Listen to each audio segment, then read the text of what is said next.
Okay, hello there, everybody. So this is my website, awakeningconsciousness.community.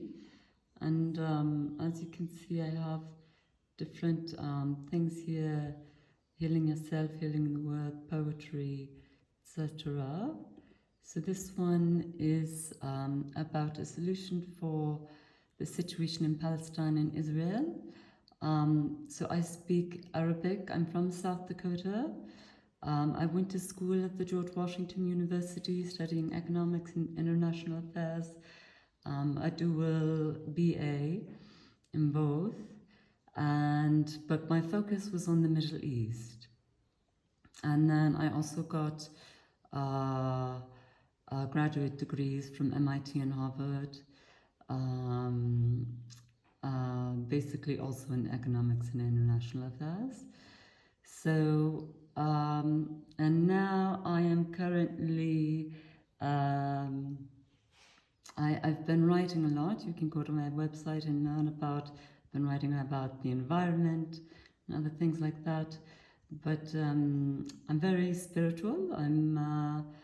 I've always been very interested in this conflict between Israel, or let's say the Jewish people, and the Palestinians, who are actually both Christian and Muslim. A lot of people don't know that Palestinians are also Christians. They're all of the Abrahamic faith. So the descendants of Yeshua, of Jesus, live in Palestine and in Israel. So, and in Jordan, and in Syria, and Lebanon, and Egypt, we're all family, okay? We're all of the Abrahamic faith. So we were all, saved by Moses and crossed the river. Okay, so this is my idea. So this highlighted portion. So the Gaza Strip, you can see here, is a tiny little thing. It's like a prison. Nelson Mandela said it, apartheid. And then you have the West Bank here, and Jerusalem is like on the border. So my idea, so the Europeans created the solution. The Europeans were drawing lines and borders for everybody around the world. Did they really know their culture? No, obviously not. So, the Europeans created this little strip here and then this strip here. So they divided the Palestinians. Have you ever heard of divide and conquer? That is a military strategy. So this actually, if you think about it, gave the Jewish people a really bad deal. They just went through the Holocaust. They needed peace. They needed to find harmony, relax, rest. But instead, the Europeans created these separate little places, and so and the Arabs didn't agree to it because they were like, this doesn't make any sense, because it doesn't make sense. So they gave the Jewish people a bad deal, and so this decision created all of these wars that we are still dealing with today. So this is my recommendation, to have this yellow strip where Gaza would be connected to the West Bank and to Lebanon. There's also Christians in Lebanon and in Jordan and in Syria. And then it'll be there. So it can be a barrier for the Jewish people too. So it'll be like a home for the Jewish people to find peace, and the Christians and the Muslims of the Arab world in Palestine can also find peace. They can live together in unity and not have to cross borders. Okay. So This is the table of contents of, of what we're going to talk about. All right, so now let's start with history. So there was the Late Bronze Age, Iron Age, and then we had Passover, right? So the Abrahamic faith, so this includes the Jewish people, the Christians, and the Muslims, who all come from this same history, right? So there was slavery in Egypt, and so God appeared to Moses and tasked him with freeing the Israelites. You can read all of this more on my website. It's written down below the YouTube video if you want to read more about all of this. So there was the Passover sacrifice, the Exodus, the Red Sea, journey to Israel. So then we start to have early settlement. The Israelites, previously a nomadic and tribal group, settled in Canaan, which was already inhabited by the Canaanites. And then, so there was a period of centralized rule under King Saul, David, and Solomon, during which a temple was built in Jerusalem. So, religiosity really started then. And King David's really important because, sorry, I'm living in Peru, so I'm speaking Spanish sometimes. So it's traditionally dated around 1000 BCE. He was the second ruler of the unified kingdom of Israel and Judah, succeeding Saul. The Ark of the Covenant, a sacred chest containing the Ten Commandments, was an important part of David's reign. He sought to bring it to Jerusalem and make it the central focus of worship, symbolizing the Lord's presence in their capital. So that's a really important time period for the region. Then there was a division of the kingdoms. It was split into the north and the south. Then there was an Assyrian conquest. Israel fell to the Syrians. Then there was Babylonian destruction. Judah was destroyed by the Babylonians. The Jerusalem's temple was also destroyed. Returning and rebuilding. After the Babylonian exile, exiled Judeans returned and rebuilt the temple under Persian rule. So then there was Persian rule. Judah became part of the Persian Empire. Okay, so that was 539 to 331 BCE. Then the Second Temple period differed in significant ways from what had gone before. So a lot of this is from Google, AI, and Wikipedia, by the way. Really easy to research history. So strict monotheism emerged among the priests of the temple establishments.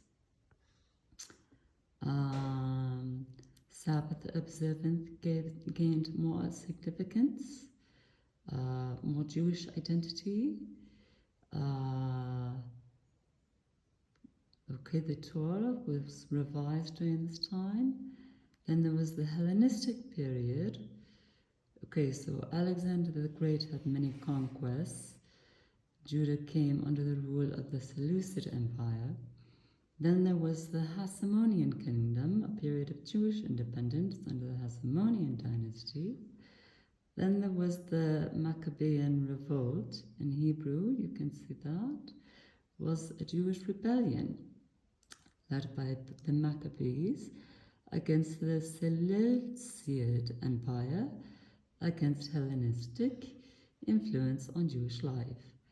The main phase of the revolt lasted quite a while, 7 years, and ended with the Seleucids in control of Judea, but conflict between the Maccabees, Hellenes, and Seleucids. Then there was the Roman Empire period, 63 BCE, the period of Roman rule ending with the destruction of Jerusalem and the Second Temple. Then there was the Jewish revolt against the Romans. So this is all of us under the Abrahamic faith. We have revolted, led to a siege and destruction of the Jewish Jerusalem and the Temple.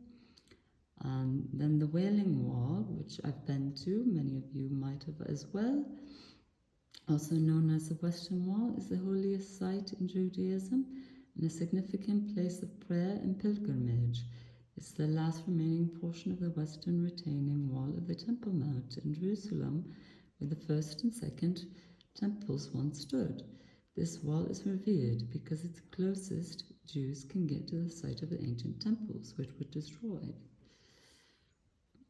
All right, then there was the Roman Empire, ruled what is now Israel for approximately 373 years. Okay, Roman control began with the capture of Jerusalem and by Pompey, and then it was officially designated as a Roman province in 6 CE, lasting until the legalization of Christianity by the Roman Emperor Constantine in 313 AD. Okay, so then there's Christianity there. So after the Roman conquest, so as you know, in between here, we should put that there was Christianity, huh? So let me pause. Okay, so here we are. So we were at the Wailing Wall, and down here we go to the Roman Empire, but in between, so Christianity. So the dates of our world are about Christianity. So he was birthed, Christ our Lord God was born, and he and his disciples and adherents delivered the New Testament. So there's Matthew, Mark, Luke, and John, and then there's more after that as well that are very important. So Christ came into the world primarily to save humanity from sin and reconcile them with God. He came to offer forgiveness, restore the relationship between God and humanity, and provide a path to eternal life. Specifically, Jesus' mission involved becoming the sacrifice for sins, demonstrating God's love and revealing the truth. So my note, so I'm a historian as well, theologian. I'm kind of into everything happening in the world, spiritually, scientifically, economically, community-wise, etc. So there were a lot of rules and laws for the Jews to follow at that time. There were hundreds, specifically 613 rules of the Torah. That's quite a lot to interpret, right? Wow, like 613 rules. It's kind of getting out of control. And also the Pharisees were taking advantage of people. If there's that many rules, you can really do a lot of manipulation. There's a lot can happen. So Christ came. The Pharisees were criticized by Jesus for taking for the Pharisees taking advantage of people, particularly widows and those in need. The Pharisees were seen as prioritizing their own traditions and interpretations of the law over the well-being and needs of others, especially those in vulnerable conditions. So when you read the Bible, you will read about Jesus, helping the poor, helping those in need, helping the blind. He was a differential, and that's why people followed him. So Christ came to free the people and spread the message of love. He spoke in metaphors, so it's a different so the Old Testament is written in Hebrew. It's from God. Christ's message, he spoke sometimes in Hebrew, sometimes in Aramaic. There were different languages at the time. So, so yeah, the Latin version obviously is going to be a little bit different than Aramaic and all of that, but should be pretty close. It's pretty easy to follow. Message me if you have questions, though. And you can also read about my series on circumcision. You'll have to go to my website, and how Christ said that the rule was no longer needed to be followed. You no longer needed to cut off the most important part of your body, the most sensitive part of your heart and soul. That's the tip. It may have came from ancient Africa to stop the spread of diseases. Is still prevalent in America and other parts of the world today. However, really, all you need to do is take a shower daily. We're in a different time period, so it's kind of archaic. Muhammad's recommendation to wash your feet and body before prayer was also helpful. Remember, Islam is an Abrahamic faith. So the Quran contains references and has chapters on Moses and Jesus and Mary. And so remember, back then conditions were dirtier. So Homo sapiens could have died and had diseases had this practice of circumcision not been followed in Africa. That's my theory. So you can read or listen to my entire series on my caution and recommendation to stop this practice of circumcision. And I also include female genital mutilation. I've lived in West Africa where this happens, on Medium, my website, or on YouTube. So yeah, I believe, Muhammad had a lot of really helpful suggestions about prayer 5 times a day, which included washing your body, and it also included movements that are similar to like yogic movements from India. Very interesting. It's also, there's a lot of speculation that Yeshua, Jesus, also went to India. People in India were healing the blind as well. So I'm not sure how much came from Egypt, how much came from India. The Bible tells Jesus' story. It doesn't tell his whole life story. It mainly includes his messages of love to the world. Okay. And I also wanted to include that Muhammad's recommendation about fasting is really interesting because, in our current period of Babylonian satanic rule in the United States, where people are really confused, so Muhammad had this recommendation of fasting every year, and that can help remind you that there are people in poverty, there are people in hunger, and it's really interesting that in the United States we have tons of poverty, tons of homelessness. Jesus talked about helping the poor, helping those with diseases. Mother Teresa, for example. So what is going on in America, right? So there's something in Native American culture called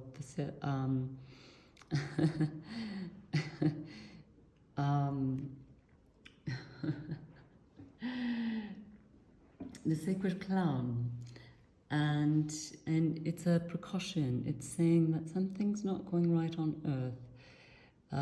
You can research it more, but for me, as I have Lakota Sioux in my background, it rings true that he's kind of bringing out all the hypocrisies of the Republican Party, and hypocrisies of our culture that is ruining the earth. It's filled with consumerism and greed, and it's the total opposite of what the Bible says and what Jesus said.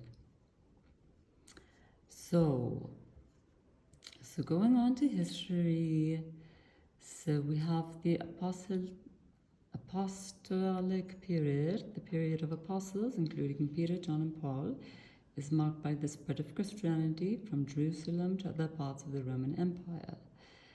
And Paul is a very important person in the Bible, Corinthians. So Paul, originally a persecutor of Christians, he originally did not like Christians. But then he had a miracle happen. You can read about it. It's about his eyesight. And so he converted to Christianity, and he became a central figure in spreading the faith. If you read the Bible, Moses originally proved himself to all these magicians, to the pharaohs, the leadership there, because these magicians, their intentions were not of God. And Moses was. Moses was of God, and so Moses proved himself. And so that's how we were able to pass over into Israel. And then Jesus proved himself over and over. You can just read the Bible and see all of the miracles he performed. And then Paul's miracle of his eyesight. So it's really a book that could be interesting even to Muslims to read, because Muhammad talks about Jesus and Moses and Mary. So you might want to read the Bible too. Why not? And so then, but you don't have to. It's just, if you're curious. I'm a curious person, so I love Hinduism. Like, here's my holy Bible, but I also have the Bhagavad Gita, which connects me to God as well. So, I'm a believer in all of these very sacred, historic, ancient traditions. So, the growth of the church. So the church grew rapidly, with early Christians facing persecution from Roman authorities, but also experiencing periods of relative tolerance. And so the development of doctrine and theology. Early Christians developed foundational doctrines, including the divinity of Jesus, the role of the Holy Spirit, and the concept of salvation through faith in Jesus Christ. And then, we go to the Protestant Reformation here, and that is due to books were able to be published. So originally it was just the Catholic Church saying this is what you should do, and then again it's kind of like the same thing that happened up here, where people's egos got in the way, like the Pharisees, and they started taking advantage of people. And so you had then the invention of the printing press, and so then people could read the Bible on their own and develop a relationship with God and the kingdom, and Jesus Christ on their own. And so that was a really important period as well. So then we go to the Roman Empire again. So they ruled until 313 AD. And the legalization of Christianity by the Roman Emperor Constantine in 313 AD. After the Roman conquest, the region known as Israel was ruled by various empires and populations for 2 millennia, but no distinct state or people developed. In the area, Jews remained in the region, and land saw periods of Christians and Muslim dominance, as well as shifts in religious and ethnic demographics. Okay, so let's put in the period of Muhammad now. Okay, all right. So here we are. So Muhammad was the prophet of God and founder of the religion Islam. So this is in 570 CE. I like to put AD.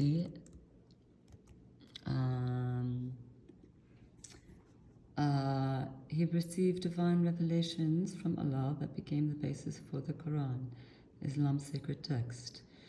And so I've lived in the Middle East, I've lived in Jordan. So it's similar to the Old Testament. So if you really want to understand the Old Testament, then you kind of need to know Hebrew, because so I have a YouTube video about it. I had a revelation about the Sadis and how you can reach much higher spiritual levels of God. But I'm not sure if you can, it's that much of a possibility in Latin, or if you need to know Hebrew. So we need to protect the Hebrew language, and that's why this article, this YouTube video is important, right? Because Hebrew needs to be protected, because it has frequencies and numerologies to reach divine ascension. And it's the same with Muhammad. He received 99 names of Allah that are about righteousness and just beautiful, beautiful words. But the frequencies, and so they're in Arabic. And so if you want to understand Muhammad's revelations and reach these frequencies of God, then you'd have to understand that Arabic. But since I have lived in Jordan, I know that Arabic has changed a lot since 570. And so you would have to learn the traditional form of Arabic. So it might be similar to the Old Testament. If you're really serious about it, it might, if you get a tap on your shoulder from your soul, like, wow, this is really inspirational to me. I really want to learn Hebrew. I really want to learn Arabic. I want to, be able to understand these messages from God. Then go for it. Tell your parents, tell your religious leaders, and it might be your soul's growth, your soul's mission in this lifetime. I also found it really interesting that Muhammad was orphaned at a young age and raised by his grandfather and uncle. He became a merchant known for his honesty and trustworthiness. So then at the age of 40, Muhammad began receiving revelations from God, from Allah. And they were compiled into the Quran, formed the basis of Islam. So then there was a preaching in the Hijra. Muhammad started preaching his revelations publicly, initially in Mecca, but faced opposition, just like Jesus Christ, just like Socrates. If you preach the truth, like Martin Luther King, you can face opposition. And so in 622, again, I'm going to put AD, this means after Christ. He and his followers migrated to Medina, an event known as the Hijra, which marks the beginning of the Islamic calendar. So then, after the Hijra, Muhammad and his followers established a political and military presence in Medina. They gradually gained control over Mecca and then unified much of Arabia under Islam. And this is also really important for this story. So Muhammad visited Jerusalem and ascended from the Dome of the Rock in Jerusalem during the night journey, Isra and Miraj. He was transported from Mecca to Al-Aqsa Mosque in Jerusalem, where he led prayers with other prophets before ascending to the heavens. The Dome of the Rock is believed to be the place from which he ascended, according to Islamic belief. So my note, so I've been to Jerusalem. It is very close to the Jewish Wailing Wall. It's also close to Christ's birthplace. So Christ's birthplace is in the West Bank, as well as Mary's Milk Grotto. Virgin Mary's tomb is in Israel. This Dome of the Rock is very sacred to Muslims. The Jewish Wailing Wall is sacred to the Jews, and Christ, these places that I visited around Christ and Mary are very sacred to Christians. So that's why this is really important, right? So, okay, so the Muslim conquest by the Rashidun Caliphate under Caliph Umar conquered the region in the 7th century AD. This was after Prophet Muhammad's death in 632 AD. And then Europe's Christianization was a gradual process, starting in the Roman Empire in the 1st century and continuing throughout the Middle Ages. The Roman Empire officially adopted Christianity in AD 380, and this was followed by the widespread conversion of European tribes during the early Middle Ages. The process was essentially complete by the 15th century with the Christianization of the Baltic region. Okay, so the Crusades were a series of religious wars initiated by the medieval papacy aimed at wresting control of the Holy Land from Muslim control. These military expeditions, spanning from 1096 to 1300 AD, primarily focused on retaking Jerusalem and its surrounding areas, which had been under Muslim rule for centuries. The Crusades were fueled by a desire to protect Christian pilgrims and regain control of holy sites, particularly Jerusalem, which was considered sacred by Christians, Jews, and Muslims.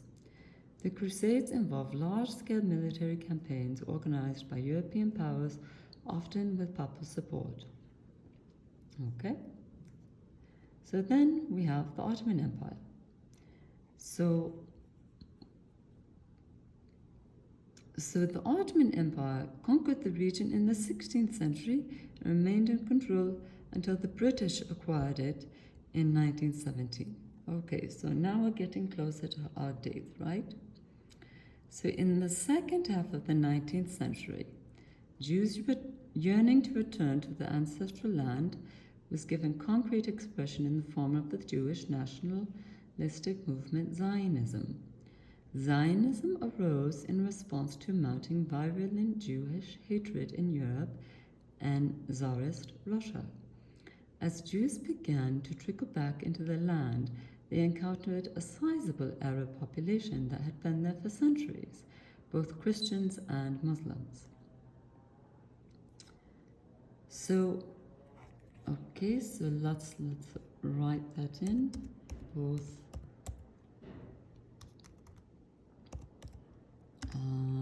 Christians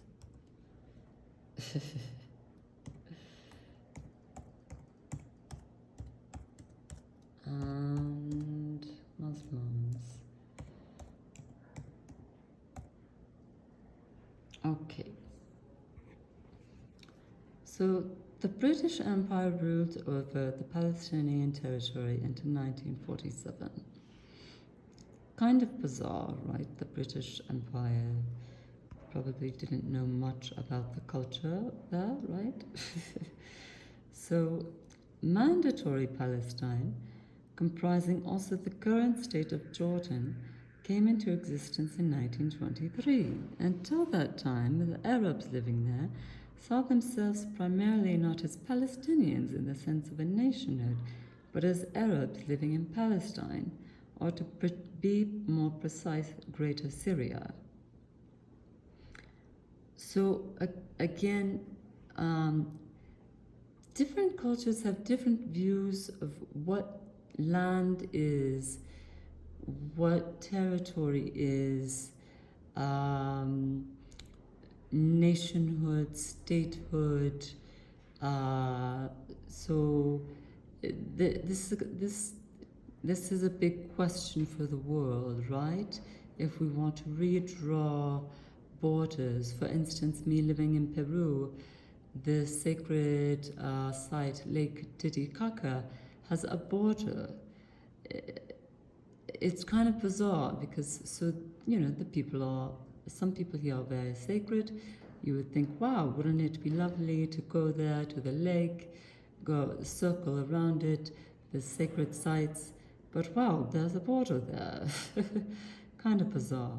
So the Europeans probably didn't know much about what they were doing in the entire world because they obviously didn't have internet, they didn't understand all of the cultures. So that's why I said that the Europeans kind of screwed up here. So the 1947 UN partition plan proposed a division of Mandate Palestine between an Arab and a Jewish state, with Jerusalem and the surrounding area to be a corpus separatum under a special international regime. The regimes allotted to the proposed Arab state included what became the Gaza Strip and almost all of what became the West Bank, as well as other areas. So the partition plan was passed by the UN General Assembly in November 1947. The partition plan was accepted by the Jewish leadership, but rejected by the Arab leaders. Why would the Arab leaders reject it? Why would the Europeans divide the Arabs, the Christians and the Palestinians, Arab state? Why would they put one as a Gaza Strip and one as a West Bank when, if you remember, I talked about a political strategy by men is divide and conquer. So what if the Europeans would have created a unified Palestinian Christian Muslim Arab state? Would the Jews have felt more protected? Would there not have been any war between anybody? Because the Arabs would have their state and they would be united as brothers, and the Jews would have their state and they would be able to heal after the Holocaust. And would none of these wars ever have happened if the Europeans wouldn't have done this? I mean, it's senseless, it's impractical, and so the Arab leaders rejected it. And why didn't the UN General Assembly listen to the Arab leaders? If somebody, so in Lakota culture, if somebody rejects it, you ask why. Why would you reject this? That might have been a clue. Like, wow, this isn't fair, this doesn't make sense. The UN, the Europeans, maybe could have listened a little bit more, and we could have prevented really awful things that have happened since. So now let's go to solutionality. The past is the past. The Europeans did what they did, so what can we do now? Israel has turned into a terror state. All of the neighbors fear each other. It is an unstable condition, clearly. Who is to blame? It is so egregiously evil in that region because the Europeans were extremely ignorant and unaware that they created a divided Palestine, which the Christian Muslim Arabs did not even agree to in the first place. Is that why Israel is a terrorist state? Because of the Europeans? So could we have a peaceful solution? Have you ever heard of divide and conquer? Again, this is an evil presupposition I'm proposing. unfortunately, it may have actually been carried out into reality because of the European UN map decisions. This seems so bizarre to my logic and rationality. If you want peace, why not one state of Palestine? Why would you split it apart? Did the Europeans have some sort of agenda in mind? Then there will be factions if you split it apart. There will be malicious intentions.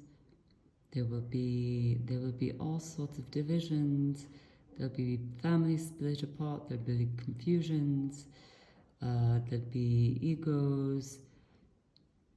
So were the malicious intentions by the UN like they were in the past by Europe all across the Middle East and the world really? You can read my report on this topic on academia.edu. Or were the Europeans and the UN just stupid? And we just need to help them fix this problem. So it's a question, I'm not sure. So this is my proposal. First, look at these maps of the current borders that the Europeans drew for the Abrahamic people of the Middle East. Okay, so here's the Middle East, right? It's an out. This is we're gonna circle in. Okay, so Egypt is here. The Gaza Strip is this tiny little thing here. Israel's here. The West Bank is here. Jerusalem's there. Lebanon's there. Syria's there. Jordan's there. Okay. So here you can see a little bit clear that they're divided. Gaza and the West Bank. There's no access point. So why would Europe have done that? Was it malicious or was it stupid? Okay. And then here's a look. These are from Google Maps. Here's a look at the land. It's land, right? And then we create imaginary borders, and it's been the Europeans who have been creating them. But I think it's time for the local population to be involved, right? So now let's look at my solution for a united Palestine that would make Israelis and Palestinians feel much safer, both parties. They would all be protected, Jews, Muslim, Christians, Baha'is. So the Baha'i faith is also there, located in Haifa. I visited there too. And other spiritual faiths are also located there. And the Palestinian families, the Christian, Muslim, Arabs could be united with their families. There would be harmony. So this is the map. So Gaza is here. So all you would have to do is, so the highlighted region would be Palestine. So then it goes up to the West Bank, goes up to Syria, goes up to Lebanon, and so then the sea access here and the sea access here, and then Israel has this entire territory. They have tons of sea. They have tons of opportunities to, beach parties and enjoy themselves and relax and rejuvenate from what they went through in the Holocaust, right? And then the indigenous people, the indigenous Arabs, Christians and Christian Palestinians, Muslim Palestinians are living together. There's Christians in Lebanon, Christians in Syria, Christians in Jordan, Christians in Egypt. So this strip would be like a protective barrier for the Jewish people. There would be no more war. It would just be like, oh, we finally have our territory back. We finally have peace. We're finally unified. I would imagine that the Palestinians, the Arabs, would agree to this plan. So again, I say, if you can see in this new map, Lebanon would be protected by a barrier. Egypt would be, Jordan and Syria would all be protected by this barrier of Christian, Muslim Palestine. It would be one state. There would be no barriers to families moving around. The Jews could then also feel protected and feel peace. The Jews and the Christian Muslim Palestinians who have lived there for centuries since our Abrahamic freedom from slavery in Egypt, thanks to Moses, could also finally feel peace. We could all around the entire world feel a lot more peace. Jerusalem can be a separate entity that all people of all religious faiths could fly into and experience a religious pilgrimage if they would like to. For some hope and inspiration, in my research on the Hebrew Bible and its numerological significance, inspired by Nick de Souzena's book on the Kabbalah, I uncovered significant mysteries you can learn about on my YouTube channel. So the Hebrew language is very sacred, the Arabic language is very sacred. They need to be preserved, right? So Israel would be a home for the Hebrew language to be preserved.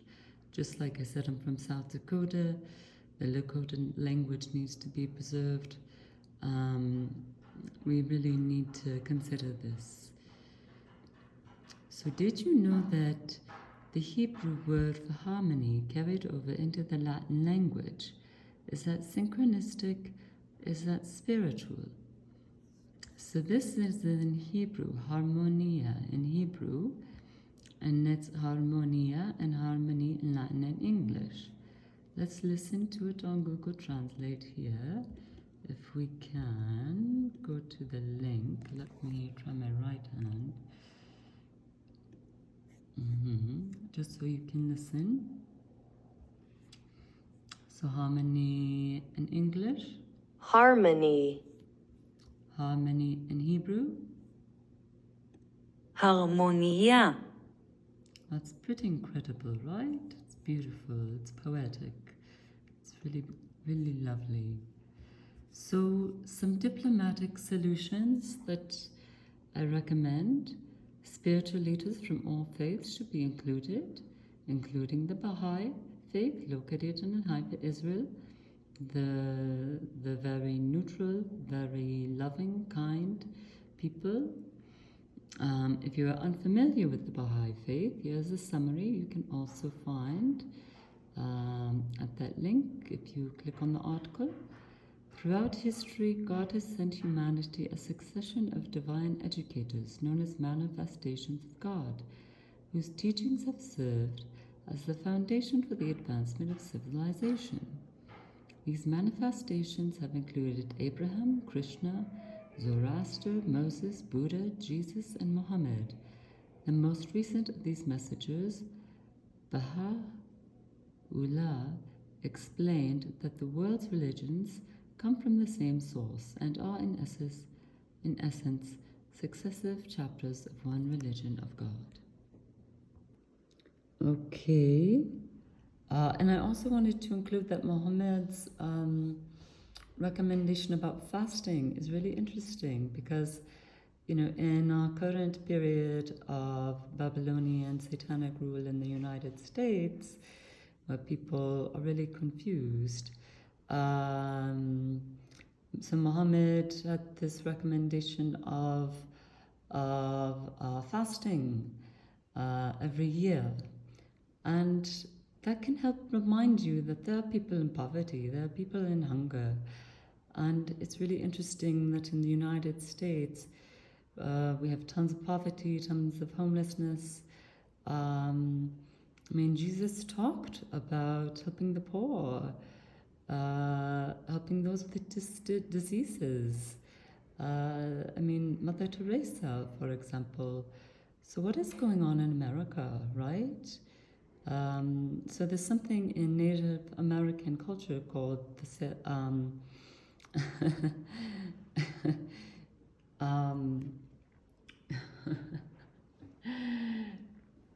the sacred clown. And it's a precaution. It's saying that something's not going right on Earth. You can research it more, but for me, I have Lakota Sioux in my background, it rings true that he's kind of bringing out all the hypocrisies of the Republican Party and hypocrisies of our culture that is ruining the earth. It's filled with consumerism and greed, and it's the total opposite of what the Bible says and what Jesus said. So going on to history, so we have the apostolic period, the period of apostles, including Peter, John, and Paul, is marked by the spread of Christianity from Jerusalem to other parts of the Roman Empire. And Paul is a very important person in the Bible, Corinthians. So Paul, originally a persecutor of Christians, he originally did not like Christians. But then he had a miracle happen. You can read about it. It's about his eyesight. And so he converted to Christianity and he became a central figure in spreading the faith. If you read the Bible, Moses originally proved himself to all these magicians, to the pharaohs, the leadership there, because these magicians, their intentions were not of God. And Moses was. Moses was of God, and so Moses proved himself. And so that's how we were able to pass over into Israel. And then Jesus proved himself over and over. You can just read the Bible and see all of the miracles he performed. And then Paul's miracle of his eyesight. So it's really a book that could be interesting even to Muslims to read, because Muhammad talks about Jesus and Moses and Mary. So you might want to read the Bible too.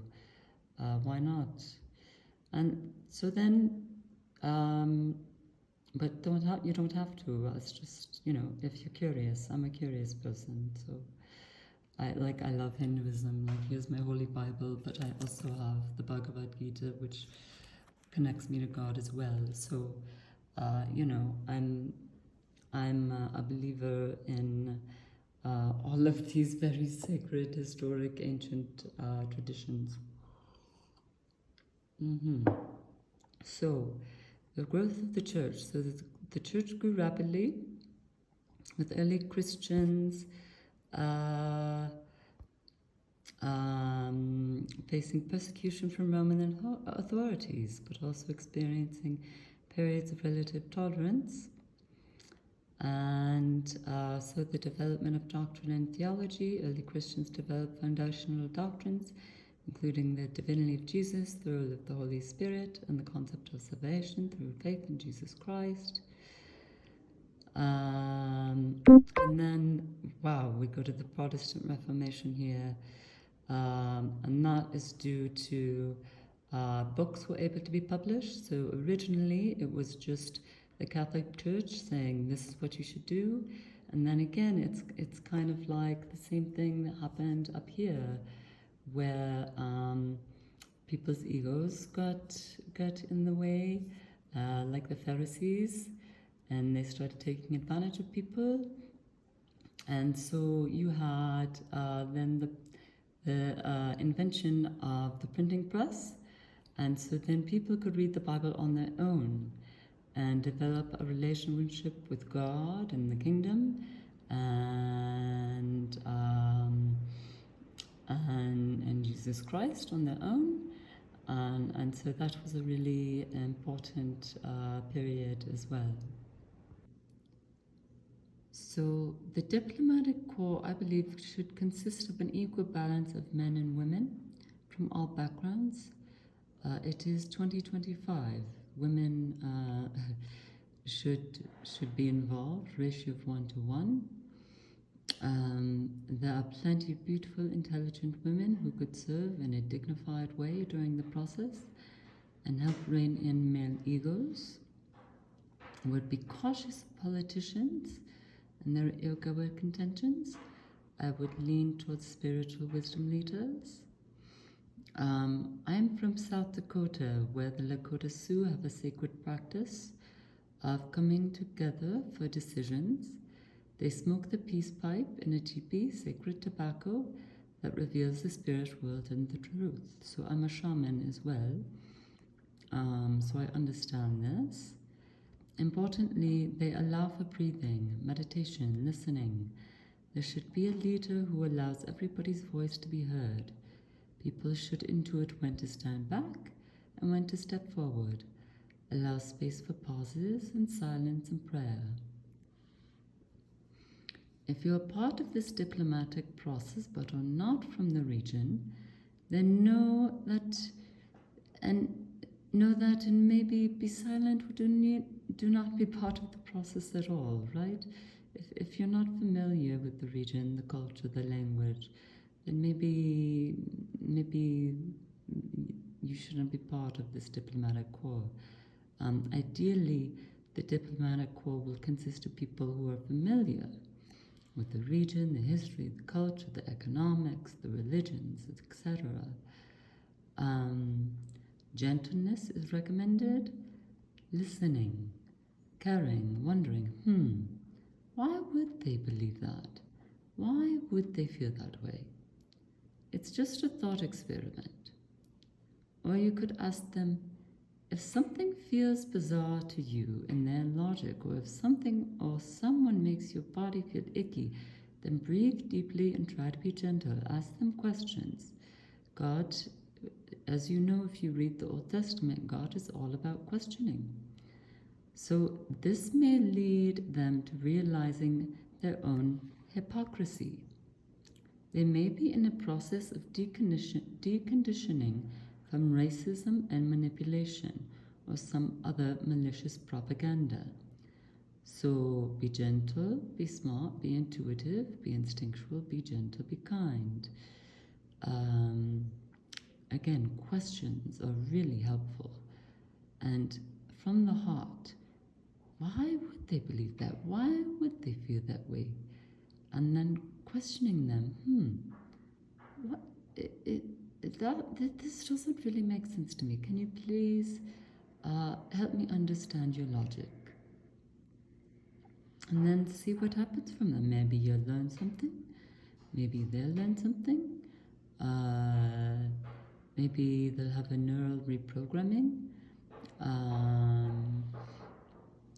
So then we go to Martin Luther King. Love is the only force capable of transforming an enemy into a friend. I believe that unarmed truth and unconditional love will have the final word in reality. That's beautiful, right? So love and logic and the heart and listening, allowing for silence, allowing for people's voices, allowing for women to be heard. So this is my proposal.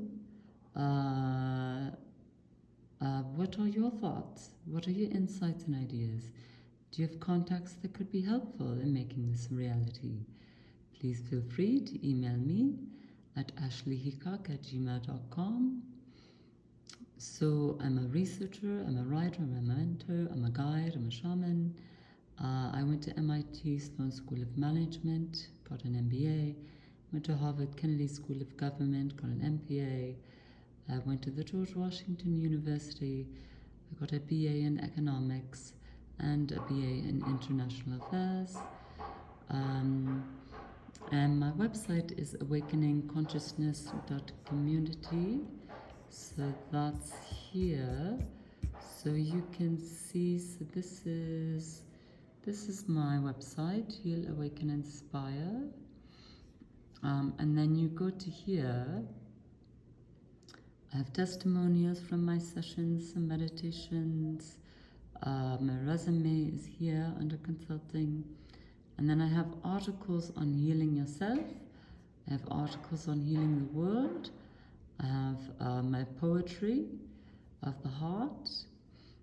And then my hope would be to have like a community conversation about some of these topics which would, I think, be really, really lovely. So, okay. And then if you're on Medium or my website, I have more articles that you can read related to this topic, spiritual reflections on the situation in Palestine and Israel, the logic of love, a prayer to God, God in different languages, be like water. That's a poetry.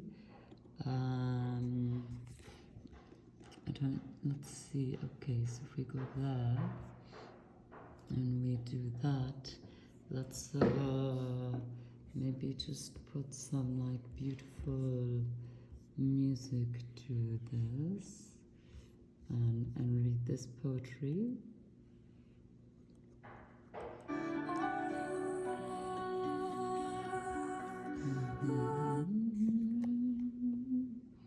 Okay, so this is up from Spotify. Okay. So be like water, flow with feeling.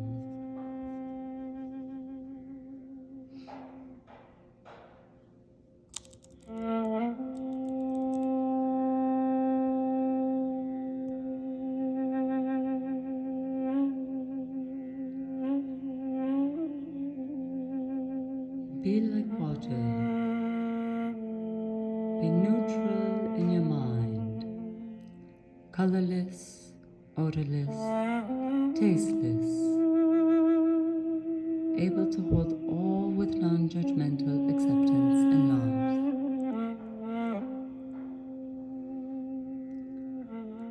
So you have to be neutral in your mind. You have to be free. You have to